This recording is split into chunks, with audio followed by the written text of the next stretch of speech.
Et salut à tous, salut à toutes, on se retrouve aujourd'hui pour une nouvelle chronique sur Game Set Talk. Et aujourd'hui, donc, je vais débriefer pour vous la journée des demi-finales à Roland qui a été assez particulière. On va en parler tout de suite, c'est parti. Donc on va commencer par la première demi-finale dames qui finalement a peut-être été le meilleur match de la journée entre Barty et Anisimova l'américaine. Donc Barty s'impose en 3 manches, 6-7, 6-3, 6-3. Et ça a été un match en fait assez fou, disputé sur le Langlaine. On reviendra sur la partie programmation un petit peu après. Où Barty et Anisimova ont eu chacune le match en main à leur tour.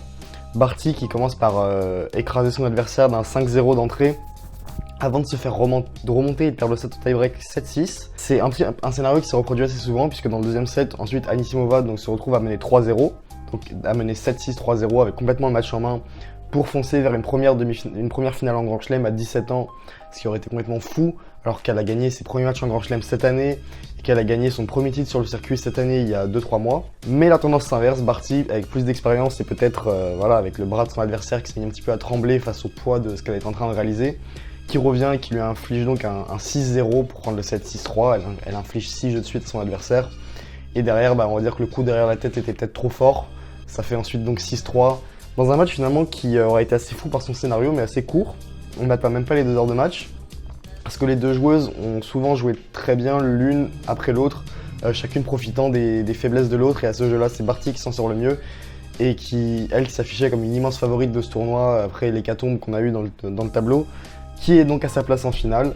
Pour Anisimova, ça reste un tournoi exceptionnel, une demi-finale en Grand Chelem à 17 ans, c'est plus que prometteur, c'est exceptionnel. Et on doute pas en tout cas qu'on la reverra prochainement dans quelques années à ce niveau-là, voire encore mieux. Pour Barty, ça sera donc en finale Marketa Vondrousova qui s'est débarrassée de la Britannique Johanna Konta dans l'autre demi-finale, qui s'est disputée sur le court, et non pas le Philippe Chatrier, sur le court Simone Mathieu.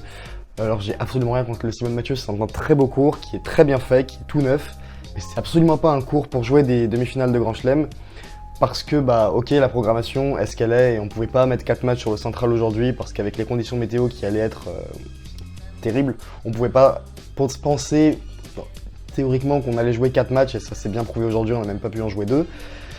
Mais de l'autre côté, aller jouer une demi-finale sur un cours aussi petit, qui a été d'ailleurs très mal rempli aujourd'hui, faut dire ce qu'il est, c'était assez triste de voir ça. Du coup l'ambiance, ça ressemblait plus à un match de qualification qu'à une demi-finale de Grand Chelem. Et c'est vraiment triste, surtout pour les deux joueuses et pour l'image du tournoi, mais à ça à la limite on s'en fiche, ça fait quelques années qu'il y a des polémiques autour de Roland, mais pour les deux joueuses c'est vraiment triste.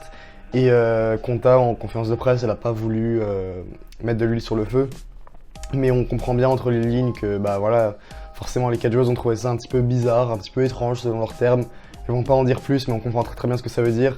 Et il suffit d'écouter ce que dit Mauresmo pour comprendre que c'est complètement ridicule de faire jouer un match aussi important pour ces deux joueuses sur un cours aussi annexe. Ça montre un petit peu le respect qu'a accordé l'organisation à ces deux joueuses. Alors forcément, le cours vide, on peut pas tellement le reprocher aux spectateurs parce que les billets ont été rajoutés à la vente un petit peu à la dernière minute. Mais du coup on se retrouve avec des images à la télévision qui sont assez désolantes comme celle-ci. Et des images désolantes on en a vu aussi sur le central. On va passer chez les hommes avec donc Nadal Federer, Nadal qui s'impose très logiquement 6-3, 6-4, 6-2. Et donc avant de rentrer dans le cœur du jeu, je parle d'images désolantes dans le sens où on a encore vu un central très mal rempli, forcément pas dans les travées les plus hautes, mais en bas, là où il y a les loges et là où il y a la tribune présidentielle, c'est-à-dire là où il y a tous les gens qui sont invités, et qui sont invités à Roland-Garros et qui ne sont pas invités sur le cours malheureusement, qui ont accès au cours mais visiblement ils ont d'autres choses à faire.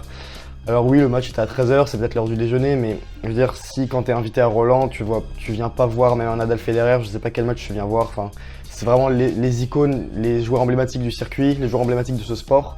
Si c'est pas ça qui vient t'attirer sur le cours, aucun match ne te fera venir, alors ne prends même pas ton invitation. Et c'est assez triste, d'une part on peut reprocher ça aux personnes qui sont invitées, mais bon, on peut pas forcer des gens qui sont pas intéressés par le tennis de s'y intéresser. Par contre, on peut forcer l'organisation à repenser son système de loge et à peut-être prendre exemple sur ce qui se fait dans les autres grands chelems. À savoir que les tribunes basses, celles qu'on voit à la télé, ça ne devrait pas être les tribunes réservées aux invités. Ça devrait être des tribunes plus hautes, comme à l'US Open où à mi-cours on a ces espèces de loges vitrées.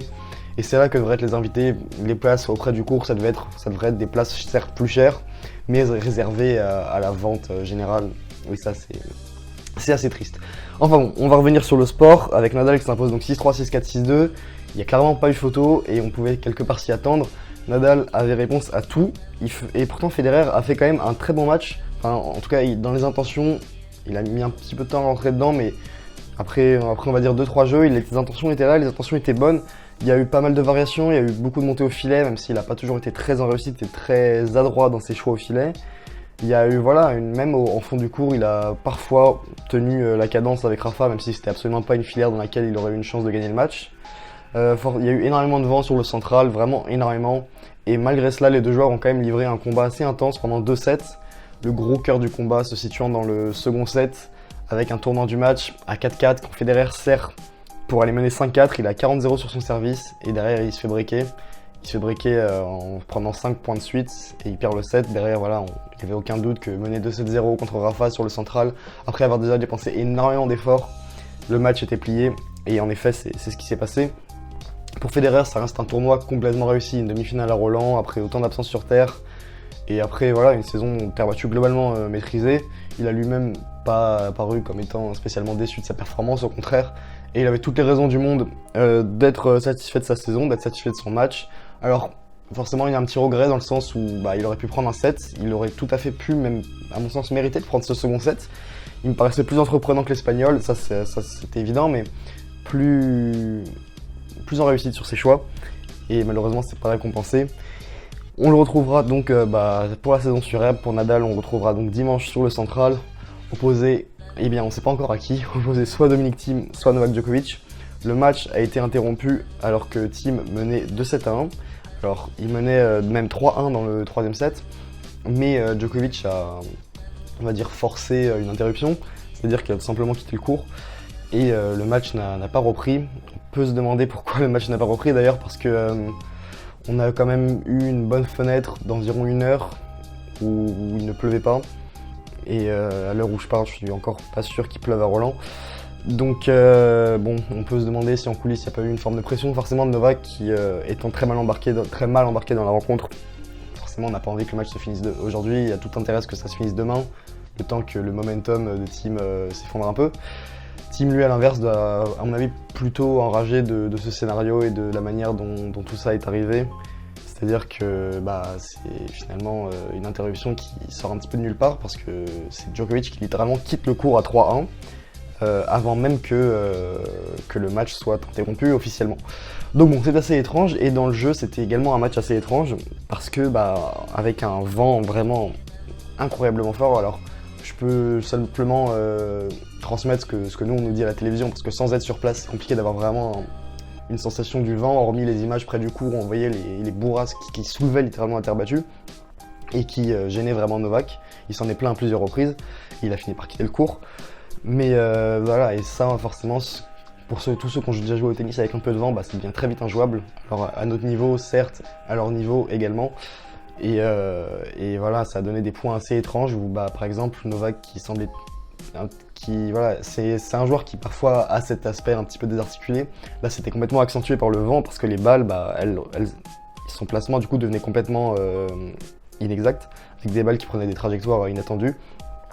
Et donc un match qui n'a jamais eu vraiment l'intensité qu'on aurait pu espérer, avec quelques sursauts, on va dire, quelques moments d'éclat dans le second set et un petit peu en début de troisième, mais globalement c'est très très décevant, et on a une pensée pour tous les spectateurs qui ont pris un billet pour la seconde demi-finale, depuis que les demi-finales sont vendues séparément, qui ont pris un billet à près de 100 € et qui se retrouvent à avoir 2 sets et demi, avec une interruption, et on repart au lendemain, alors qu'il y avait encore des gens sur le central qui étaient là, qui attendaient, qui voyaient qu'il faisait un grand soleil.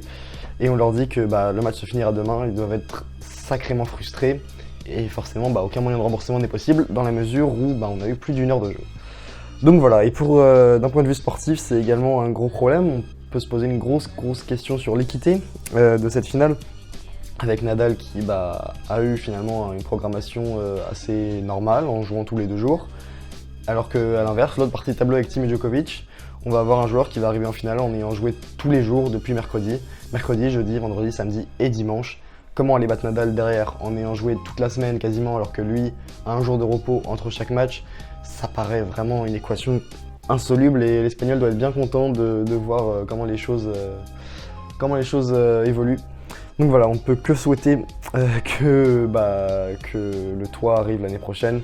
Parce que là, ça devient vraiment ridicule et ça fait honnêtement mal au cœur de voir le Grand Chelem français, le plus grand tournoi de tennis en France, se dérouler de cette manière et avec, on va dire, un respect assez étrange pour les joueurs et surtout les joueuses cette quinzaine. Donc voilà, c'est tout ce que j'avais à dire sur cette journée de vendredi à Roland. N'hésitez pas à revenir en commentaire sur tout ce qui est aussi bien sportif que extra sportif, on va dire. N'hésitez pas à laisser un like si la vidéo vous a plu, à nous suivre sur tous nos réseaux et à vous abonner à la chaîne YouTube pour suivre toute l'actualité du tennis. Merci de m'avoir suivi malgré la voix un peu cassée que j'ai aujourd'hui. Mais bon, on espère que voilà, le tournoi se finira quand même bien et qu'on aura 2 belles finales et une belle fin de demi-finale. D'ici là, je vous dis bon tennis à tous. Salut!